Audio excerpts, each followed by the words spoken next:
2025年3月7日深夜，大连瓦房店中心医院，一个病床上的老人缓缓闭上双眼。医院的护士可能不知道，这个连医药费都要靠校友筹措的八旬老人，曾用一场惊天豪赌改写了中国海军的命运。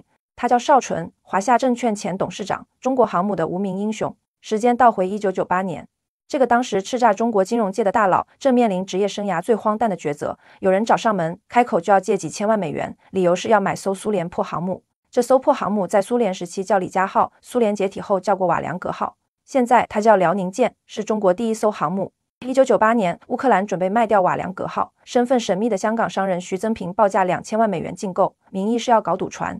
乌克兰同意了，但是徐增平却因亚洲金融危机破产，付不出尾款。危急时刻，军方高层以中华民族唯一机会的恳切言辞，找到了当时的华夏证券董事长邵纯。当时中国金融市场最贵舵手就此诞生了。没有国家批文，也没有合法手续的情况下，邵纯亲赴澳门，用复杂马甲公司嵌套结构，累计投入资金3个多亿，完成了航母购买。第一笔2000万美金藏在澳门皮包公司的套娃账户里打款。追加6000万人民币时，乌克兰突然加价，轻不包邮。土耳其扣押航母索要10亿保证金，他连夜发明航母分期贷。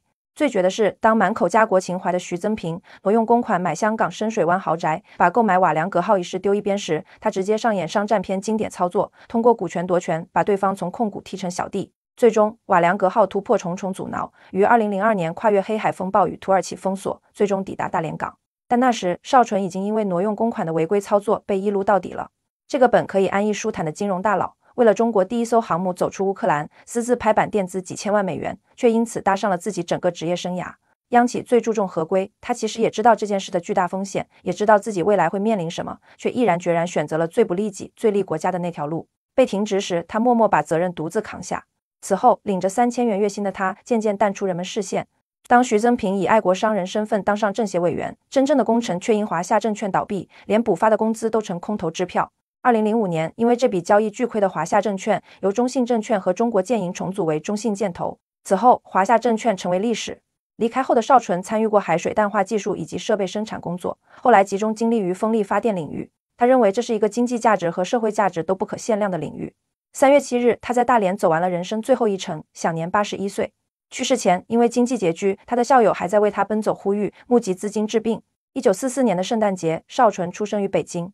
1962年，他考入后来的中央财经大学金融系，毕业后经历过农村劳动，干过县文化馆，后来在银行工作了13年后，成为了华夏证券董事长，仅用了4年就带领华夏证券成为行业第一。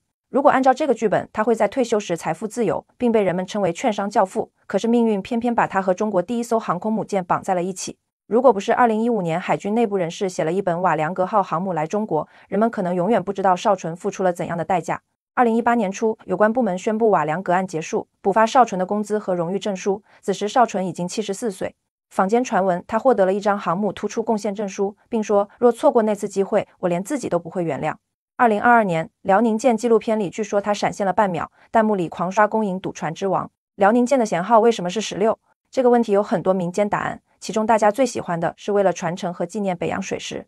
当年的北洋水师有15艘主力舰及7镇8远。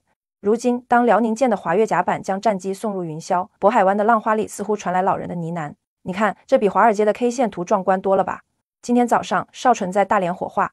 这是瓦良格来华的第一座城市。苟利国家生死以，岂因福祸必趋之。他没等到第3艘航母正式服役，却留下了比钢铁更坚不可摧的东西：一个民族向海图强的胆魄，一群无名者以身为惧的孤勇。因为有他们，我们再也不用羡慕别人家的航母了。